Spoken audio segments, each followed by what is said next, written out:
Hey up, it's Steve from that old Yorkshire geek, and a quick news story today about being a writer and also a fan of the subject that you're writing about, or not, as the case may be. So let's have a look. Let's get this news item up. This is from Bounded Into Comics. The link's in the description, as usual. Don't forget, like and subscribe. Share the videos and all that stuff. Follow me on my social medias, all over there in the red boxes over there. And the links for all that's in my description as well. Right, Bounding Into Comics, here we go. Alright, Marvel Studio producer considers it a red flag if prospective writers are fans of original comics, prefers to hire someone who's out of the culture. Now to me, this isn't, I don't know how should I put this. It's not a red flag as such. I think it's like a standard thing in Hollywood. For they don't want writers who are fans of a certain, franchise. Per se. That's not always true. But anyway, I'll read this and then I'll give you my thoughts afterwards. Right. As if it wasn't obvious enough from simply watching any of the studio's post-Infinity War output, producer Nate Moore has revealed that he believes the key to Marvel Studios' success is hiring writers who are out of the comic book culture over anyone who loves the source material. Moore, whose career has seen him serve as a producer for such Marvel Cinematic Universe entries as Captain America Civil War, The Falcon and the Winter Soldier, and most recently Black Panther Wakanda Forever, shared his insight into Marvel Studios' hiring philosophy during an appearance on the November 16th episode of The Ringers The Town podcast. Speaking with host Matthew Belloni, great name, about his general experience working for the Disney subsidiary, timestamp 17 minutes, Moore was eventually asked if there was some kind of a Marvel boot camp or something that you do with these filmmakers to ingratiate them into this world and knowing all the things that they need to know, to which the producer confirmed, not really. Noting that some Marvel writers grew up reading and collecting comics such as Avengers Endgame co-director Joe Russo and Black Panther director Ryan Coogler, Moore told Belloni, "One thing I think is interesting, and specifically for writers I would say, is that a lot of times we're pitched writers who love Marvel, and to me that's always a red flag. I don't want you to already have a pre-existing idea of what it is because you grew up with the comics and that's what you want to recreate," he explained. "I want someone who's going to be hard on the material, who can go, what is this? I think there's a movie here, but maybe we should be looking at it in this way," which is fair enough. Offering up an example of what he was looking for in prospective writers, Moore then pointed to Captain America trilogy writers Christopher Marcus and Stephen McFeely, who weren't comic guys coming up, but were like, "Wait, Captain America, this seems a bit weird. What if we kind of looked at it in this way?" And they weren't married to anything, nothing was sacrosanct, recalled the producer.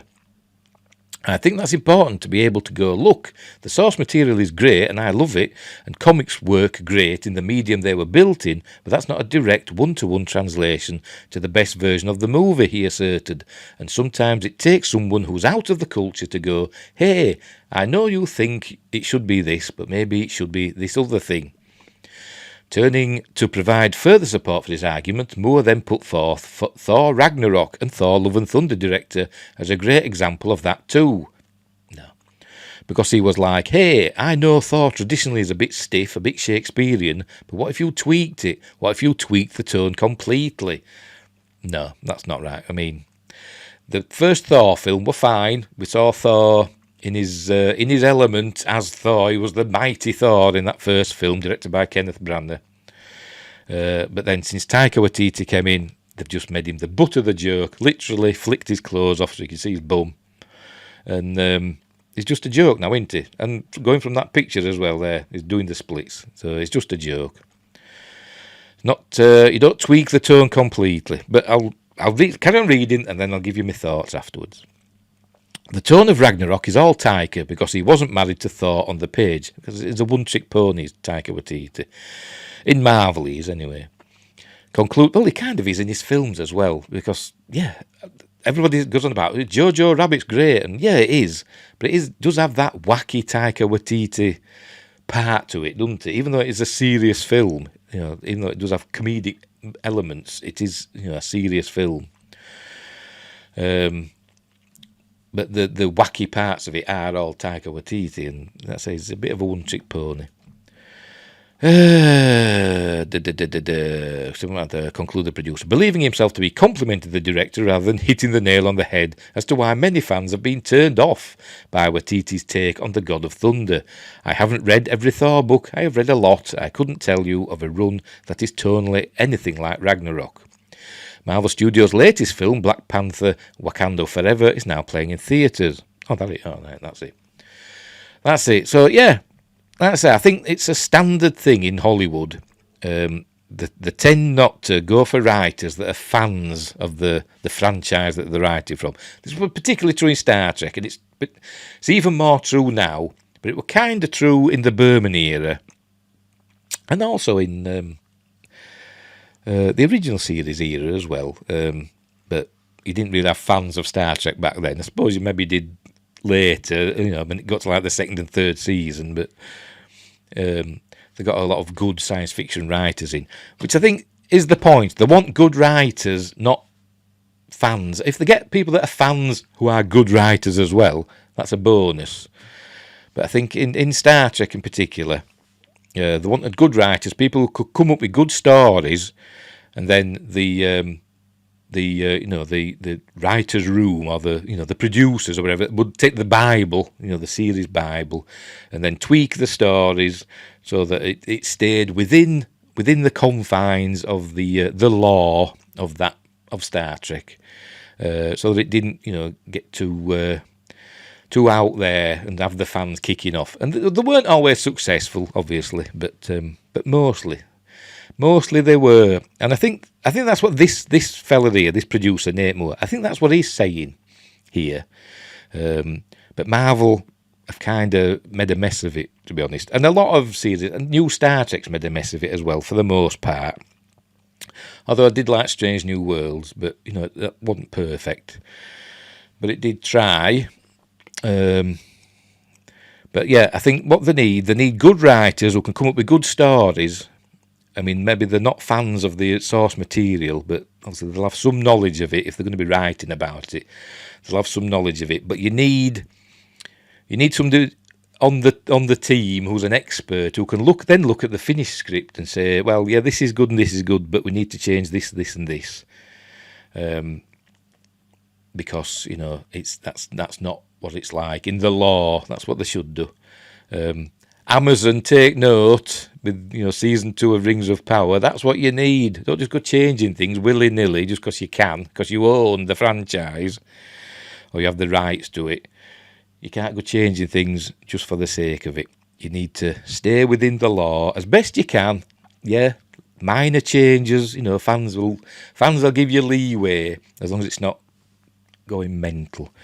But I think that's what this chap here is saying. Some people have been kicking off about it on the YouTubes, but I kind of agree with what he's saying. But they have gone too far in places. Taika Waititi, he went too far. Although I did like Thor Ragnarok, but I did think it was a little bit too jokey at times. But it was serious in the end. And I've not seen Love and Thunder, so I can't comment on that. I've not seen it yet. I don't want to see it, to be honest, from what I've heard, because I might just get cross at it. And I've not seen Wakanda Forever. And I probably won't see it, to be honest. Because to be honest, I wasn't a huge fan of the original Black Panther. It were okay, but I preferred him in Civil War. He were great in that, and they were good in Infinity War as well. But in the Black Panther film itself, I wasn't a huge fan. It were okay. But anyway, so it's a bad choice of words, I think, saying red flag. Consider it a red flag if prospective writers are fans of the original material, we'll put. He shouldn't have said red flag. He should have said, we prefer good story writers over fans of the source material. That's what he should have said. Because you can have a non-fan write a good story, because that's what you need in it to start with. You need a premise, a good premise to work on, and then it can be tweaked to make it fit within the law. So I think that's what it means. But he's used a term that's triggered people. But anyway, so we'll leave it there. So a quicken today, a quicken. Right. So wherever you are in the universe, look after each other. And until next time, I'll see thee.